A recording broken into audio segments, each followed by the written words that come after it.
You know, you're an excessive self-conscious person. You know that? What? You only feel that way because you think that she's harassing you. No way. I mustered up my courage to consult my husband about it, but instead of being understanding, he blamed me. If you don't like it, then why don't you just leave? But, well, you don't have a home to go back to since your parents are both gone. Haha. My husband snickered at me as he said that. I clenched my fists and glared at him. Fine, I'll go back to my parents' house. My name is Gloria.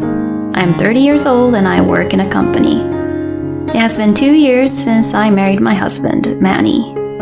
I first met Manny while I was at work. We were both in charge of a project together. And since we began working together many times, we gradually became closer. My husband was 3 years older than me and I was attracted to him early on, partly because he was much more mature and stable. When a project we were working on together came to a close, he invited me to dinner, and we began seeing each other privately as well. Not long after that, we started dating and got married a year later. One of the reasons I decided to marry him was because of his kindness. My mother died when I was very young, and my father also died of illness when I had just started working.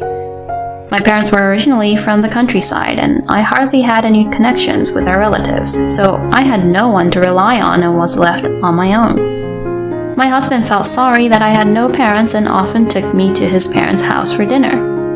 My in-laws were very kind, and my mother-in-law, Tessa, told me that they had always wanted a daughter, and I felt the warmth of family for the first time in a long time. After that, I visited my parents-in-law's house several times, and each time they were kind to me, so I thought I could build a good relationship with them even after marrying Manny. And even after we got married, I visited my parents-in-law's house regularly.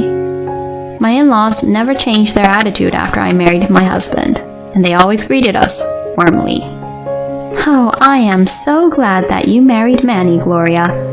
I was worried about him because he is my only son and it was hard to find a good wife for him. Thank you so much. I was really happy to hear that from my in-laws. But then something very sad happened. My father-in-law fell ill and passed away. When my husband and I rushed to the hospital room, Tessa was all in tears. My husband was also really shocked by the sudden event. I had thought I had found a family again, but I was so sad to have lost one so quickly. Tessa was so depressed that she was not going to be able to prepare for the funeral. I took over for her and proceeded to make arrangements for the funeral. I wanted to do whatever I could do to help her. My husband and I made the funeral arrangements together, and we were able to hold the funeral without any issues. Many people attended my father-in-law's funeral, and everyone gave him a good send-off, saying their goodbyes. And when the funeral was all over, my husband said this to me. Since Mom must be lonely on her own, why don't we move in with her? It was a proposal to move in with Tessa. Normally, I would have hesitated, but I immediately agreed to move in with Tessa. I had a good relationship with her, and I had no parents who I could take care of. I wanted my husband to take care of Tessa as much as possible, and I was willing to help him achieve one of those things by moving in with Tessa. My husband was very happy when I agreed to his suggestion. Thank you so much, Gloria. Now I won't have to make my mom feel lonely. Soon after, we moved to Tessa's house and started living together with her. Even after we started living together, Tessa was really kind. I made fried chicken today. Wow, it looks very delicious. You're always working so hard. Eat up. Thank you so much. Like this, we were spending happy days as a family. But little by little, Tessa's attitude started to change gradually. Oh, Gloria, you're getting in bath right now? Huh? Yes, that's what I was planning to do. How dare you? Manny hasn't even gotten in the bath yet. Oh, I'm sorry. I heard Manny had a drinking party today, so I thought he might be home late. You don't have to make excuses. You're becoming shameless day by day, aren't you? Huh? Oh, I didn't mean it that way, but I'm sorry. Tessa began to complain to me about everything since then. I was bothered, wondering why her attitude had changed like that. And one day I found out the reason. Gloria, can you just do something about this? Huh? What are you talking about? When are you going to get pregnant and have a baby? Finally, Tessa said what had been bothering her. It has been 3 years since you got married to Manny, right? I think it's normal to have at least one child and show my grandchild's face to me. Tessa seemed to be angry that we couldn't have children. I am sorry. We are trying to have a baby, but we aren't in a hurry too. We were just talking about how it's a blessing once we have a baby and we should wait for it to happen naturally. Are you making excuses like that again? You really are so dishonest, and your attitude is so bad. You brought Manny into it too, and made it sound like it wasn't your fault. Is it because you were raised by a single parent? Excuse me? I was stunned to hear her say such a thing. I didn't think these words came from Tessa, who had been so kind to me until then. After that, Tessa began to verbally abuse me. If you are a wife, you are supposed to stay at home and support your husband. But you're so arrogant to push through your own selfishness and continue working. It must be because you were spoiled all your life.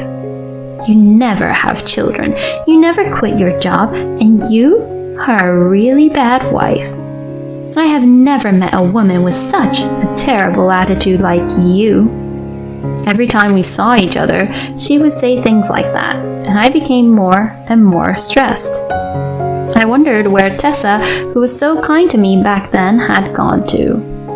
And Tessa mainly began to bully me when my husband was not around. My husband did not know that I was being treated that way by Tessa. But I could not stand it any longer, and decided to talk to my husband about it. Manny, would you please tell Tessa that she has been treating me badly for quite some time now? What? Treating you badly? Yeah, she's been saying some pretty heartless things to me. When I said that, my husband looked annoyed and scratched his head. Is that true? I don't think my mother would do something like that, though. I didn't think Tessa would ever treat me like this either. But lately, she's been really aggressive with me. You know, you're an excessive self-conscious person, you know that? What? You only feel that way because you think that she's harassing you. No way. I mustered up my courage to consult my husband about it, but instead of being understanding, he blamed me. And after that, Manny and Tessa started to pick on me. Why do you eat the same food as me when I make more money than you? You're right, honey. She should just only eat the leftovers. That's right. Oh yeah, Mom, let's go out for some nice Italian sometime. Just the two of us. She has no right to eat nice meals, so let's make her stay at home. Sounds good. Just you and me. You'd better clean up around the house while we're gone. Tessa and Manny enjoyed excluding me from the family.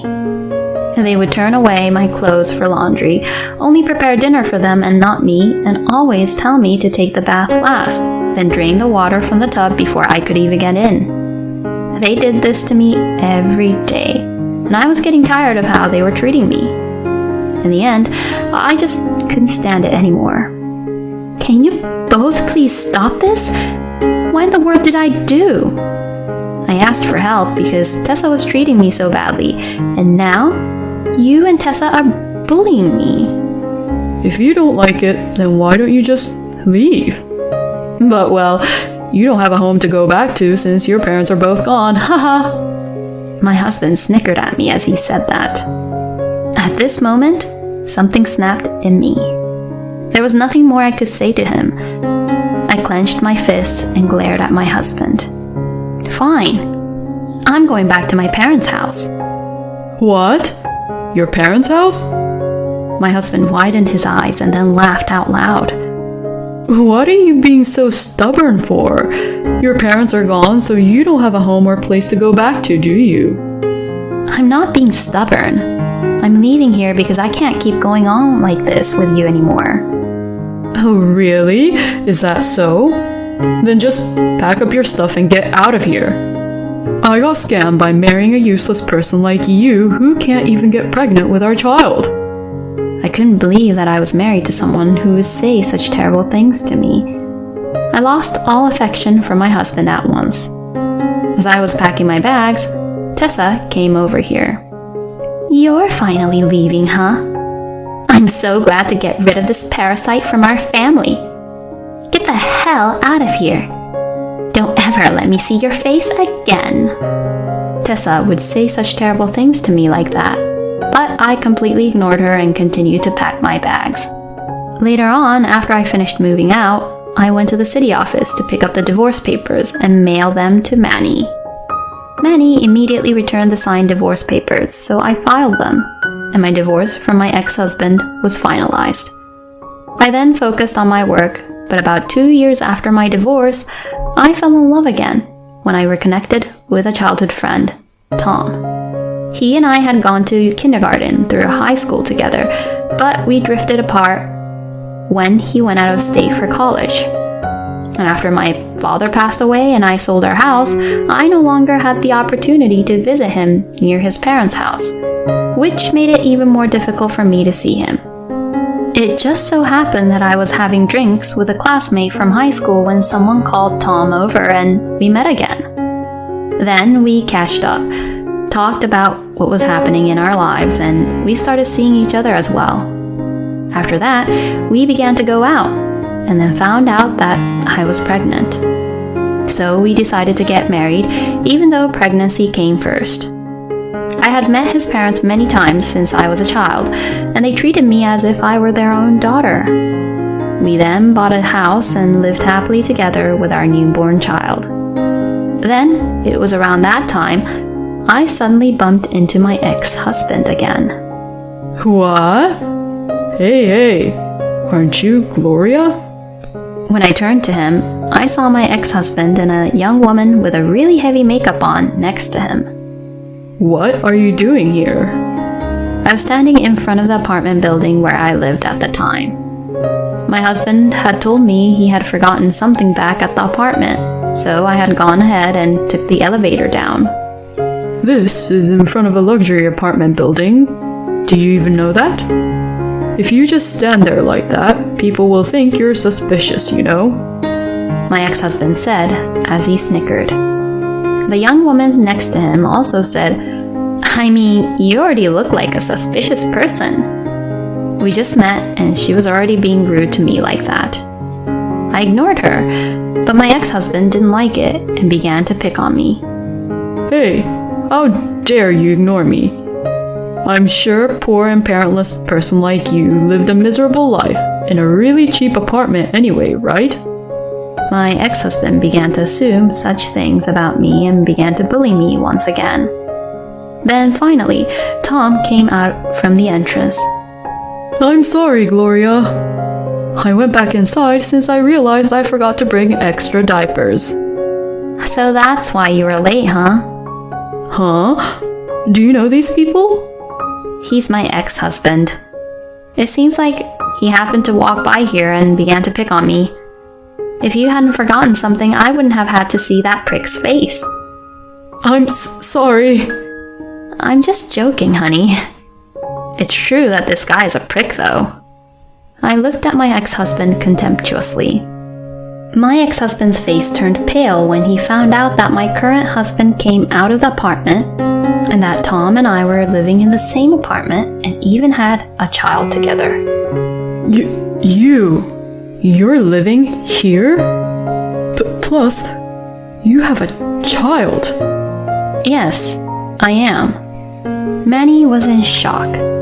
I guess he was shocked that I, whom he had made fun of earlier, was more successful than he was. And since it was a good opportunity, I told him something. By the way, When I left your parents' house, I really actually had a family home to go back to. My father was a wealthy man and owned several properties.